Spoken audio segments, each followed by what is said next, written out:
A violent winter storm forces Clara Whitmore, a traveling schoolteacher, to seek shelter in an abandoned cabin deep within the Pine Ridge Mountains. The cabin appears untouched for years. Dust covers the furniture, cobwebs hang from the corners, and snow presses against the windows. Yet something feels strangely preserved, as if someone had left only yesterday. While exploring the cabin, Clara discovers a heavy wooden door, secured with an old iron lock. The rest of the cabin is empty, but this room seems intentionally hidden. At first, she ignores it. However, throughout the night she hears faint scratching noises coming from behind the door. Sometimes it sounds like a pencil dragging across paper. Other times, it resembles a child whispering. Unable to resist her curiosity, Clara searches the cabin and eventually finds a rusted key hidden beneath a loose floorboard. The next morning, she unlocks the door. Inside, she freezes. Every wall is covered in children's drawings, thousands of them, drawings of mountains, trees, cabins, and people. Most are colorful despite their age. Some depict a smiling little girl standing beside a man and woman. Others show dark figures watching from the woods. As Clara studies them, she notices something disturbing. The drawings seem to tell a story in chronological order. The first drawings portray a happy family living in the cabin. A little girl named Emily is shown playing near a frozen creek. But as the drawings continue, strange men begin appearing in the background. Their faces are always hidden. They watch from behind trees and distant hills. The later drawings become darker. Emily draws her parents arguing. Then her mother disappears from the pictures altogether. The hidden men come closer. One drawing shows them standing directly outside the cabin window. Clara discovers dates written beneath some pictures. They are nearly 25 years old. Determined to learn the truth, Clara travels to the nearby town after the storm clears. The elderly residents immediately recognize the cabin when she describes it. They tell her about the Morgan family, who vanished without explanation decades earlier. Emily Morgan disappeared at age 8. No body was ever found. Most believed her parents had murdered her before fleeing, but Clara is unconvinced. She returns to the cabin and studies the drawings more carefully. Hidden among hundreds of pictures, she finds a final series concealed behind loose wooden panels. These drawings reveal the truth. Emily witnessed a criminal smuggling operation operating through the mountains. The strange men had discovered that she saw them. They began watching the cabin. Eventually, they abducted her parents. One drawing shows Emily hiding inside the locked room while the men search the cabin. The final drawing is heartbreaking. Emily has drawn herself locking the door from the inside while holding a box of crayons. She was trapped there alone. Clara realizes the horrifying possibility. Emily may never have escaped. Searching the room, Clara discovers a hidden crawl space beneath the floor. Inside are old blankets, toys, and a small journal. The journal confirms Emily survived for weeks alone before escaping through a tunnel leading into the mountains. The final journal entry reveals she was heading toward town for help. But she never arrived.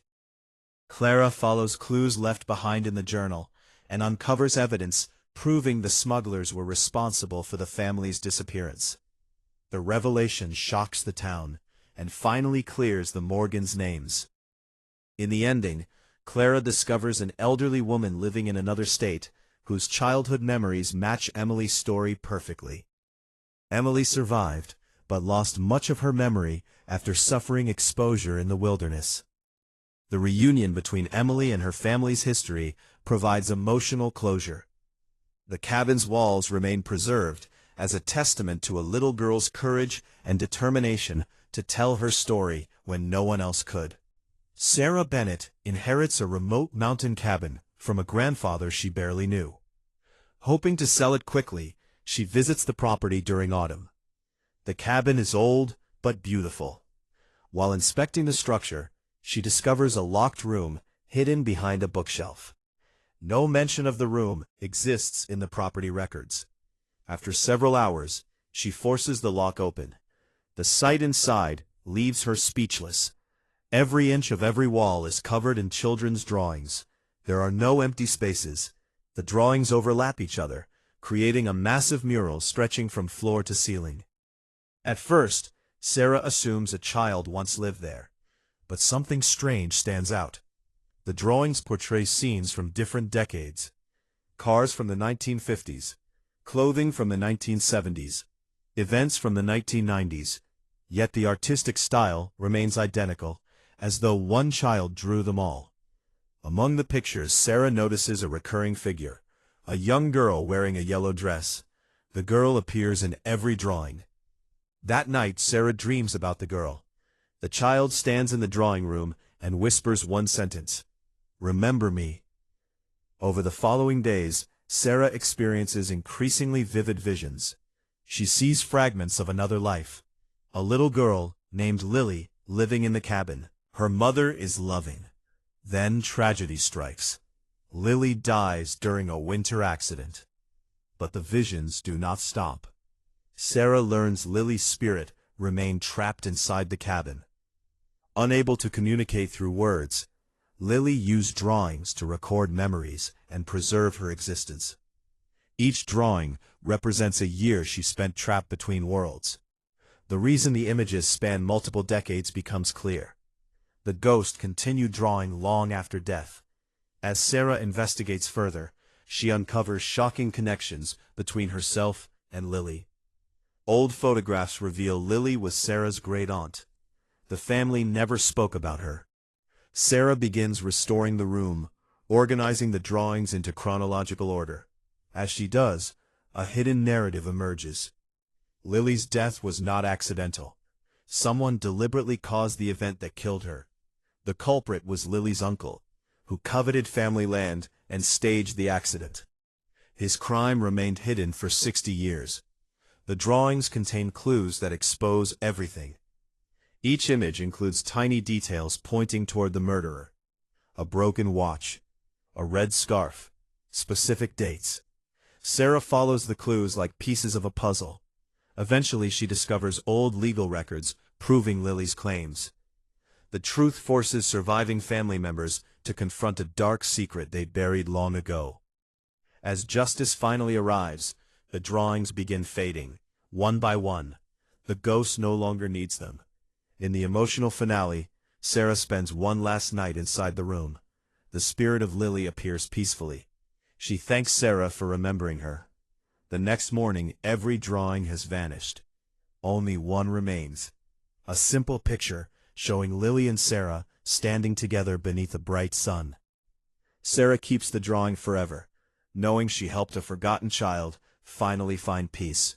Journalist Ethan Cross travels to investigate rumors surrounding an abandoned government research station disguised as a mountain cabin. Locals tell strange stories. Lights in the forest, missing hikers, children's voices echoing through the snow. Most dismiss the tales as legends. Ethan does not. After locating the cabin, he discovers evidence someone recently visited. Fresh footprints surround the property despite its remote location. Inside, he finds a locked room. When he breaks the lock and enters, he is horrified.